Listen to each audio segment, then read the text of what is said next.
Welcome back to Healthline. I am still Gregory Zarian. You can catch us every Tuesday night right here on Charter Channel 280. We're always on the web at glendaleadventist.com/Healthline, and we have our very own YouTube channel at GAMC Healthline. Now, our show tonight is on men's health, and before the break, one of my favorite go-to doctors, Dr. Katrina Miller, family residency program at Glendale Adventist Medical Center, was sharing with us a little bit about infants, and right before the break, we were discussing a little bit about circumcision or non-circumcision, and it's kind of split in this community. Yes, definitely, and I like that hand you're looking. Do you? You know, it's a do or a don't. Right. And it's really okay either way. I mean, like I said, little benefit one way, perhaps, but it's okay either way. You got to do what's right for you. So infants go in, female and male, they get their immunizations and stuff like that, which really don't vary. Right. Between we have a certain schedule of immunizations that we do for all the kids. Okay, let's expedite the age, and the little angel of God turns into a little boy. Yes. What? First of all, allergies. When do allergies start getting tested? Milk, peanuts. Stuff like that. When does a young child start getting tested for that? That's not a routine thing. Really, babies can have evidence of allergic reactions to the environment, to the air, to milk, to things we put on their skin. Toxins, allergens, stuff like that. Okay. So babies can start to have allergic reactions, but we don't routinely test kids or anyone for allergies unless there's a really good reason to do it. Okay. So generally speaking, what we find is that they start to have a problem with something, or they start to have an allergic reaction, which can be anything from a skin reaction to runny nose, watery eyes, those kinds of allergic reactions. And if we start seeing that, and we really want to see if it's something that we can remove from their environment, then we could do allergy testing. And if we also see a reaction that is very intense, something like an anaphylactic reaction where their throat is closing, their tongue is swelling, something like that, like to something with peanuts, then we might want to check to find out, so we don't let them get to the point of having a dangerous situation in the future. So you basically suggest the child to be a child, unless you see anything different. Parents, we said this before and we're saying it again, pay close attention to your child. And if you see a runny nose or a skin rash or anything, follow through with it by seeing what they ate, what they drank, what their environment is like. Take it away. If it's still there, there's still something in your home that you need to take care of and the only thing I would add to that is really if there is a chronic, persistent case of some kind of skin reaction or runny nose. One runny nose here and there. I mean, kids get sick. Sure. Kids get sick all the time, and that's completely normal and actually very good for their immune system to be able to mature and be able to deal with the rest of the world as an older person. So that kind of a thing, not a problem. You do want to go to the doctor if you can't take care of that on your own, but that's not a reason to think that your child has some other kind of a problem like allergies. But then again, it goes back to what you said, chronic. So we're going to expedite little Billy. We're going to call him Billy. Okay. Billy gets a little bit older. Your young child, what kind of tests does he go in for? How do you see his diet, his nutrition? What do you suggest? Oh, that's huge.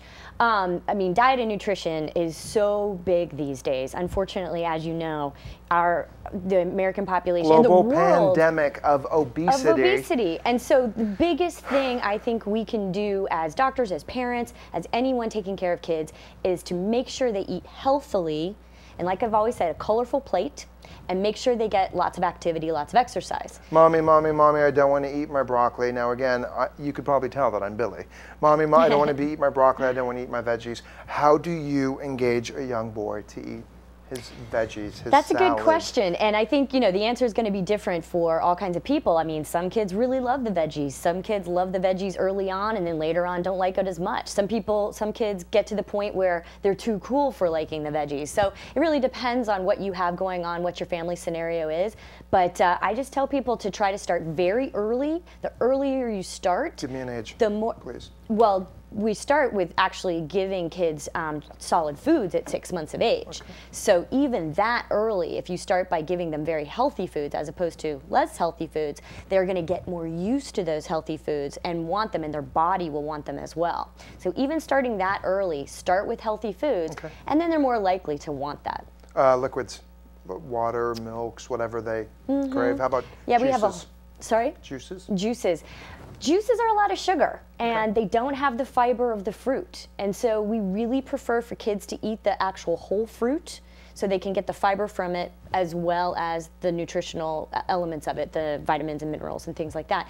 Juices have just a lot of sugar, and a lot of different kinds of juicers are not even juices anymore. So they're really just sugar water. And so we really try to stay away from those if at all possible and moderate as much as you can. If you've got a kid who's drinking something all day long, it shouldn't be juice. It really should be water and milk, just a little bit of juice here and there. And how much exercise? As much as you can get. And we're basically... And start early. Because we're basically saying, don't have your kid get addicted to the Wii and the YouTubes and the gaming things, because they'll get addicted to that. Teach them from an early age to go out inside and play with their friends. Go outside, Learn from your family and do that. You got it. Go outside. And that's really the key, because again, start early with these things so they get used to it, and that's a part of their lifestyle, and they want to go and do this. And so they think when, you know, the Wii and all these games start, that they can do these video games all the time, that they won't think that that's a natural thing to do. That their body will say to them, no, I got to get outside and I got to be active for some period of time.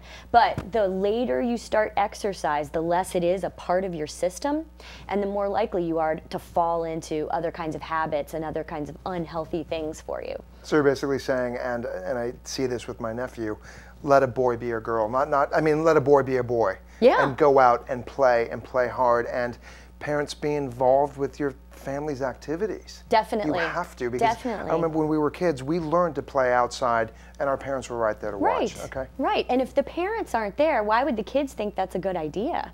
You know, if you see your parents there, that looks like a good idea because my parents are doing it. And also so it really models good behavior. And also good exercise and health are something that is learned from your mom and dad. Definitely. And siblings. Definitely. And it's a family affair. Everybody could use that activity. Everybody could use that exercise. Definitely. Shots, any immunizations that young boys should be aware of, or? You know, the biggest one that I'd like to mention, I mean, as I mentioned, we have a whole schedule of immunizations that we give to everyone, and it has to do with tetanus, diphtheria, polio, influenza, all kinds of things that everyone's going to be getting. But just recently, as you may know, the HPV, human papilloma virus vaccine, was released previously for girls aged 9 to 26 to prevent cervical cancer and prevent the human papillomavirus that causes genital warts. which can lead to cervical cancer or anal cancers. And just recently, it's been approved for use in boys as well. And of course, as we know, men and women get the human papillomavirus. So now boys and girls, starting at about age 12, are recommended to get the HPV vaccine, which is also called Gardasil. And I am really pushing that because HPV happens to men and women. And there is no reason that we can't vaccinate everybody and decrease these kinds of cancers.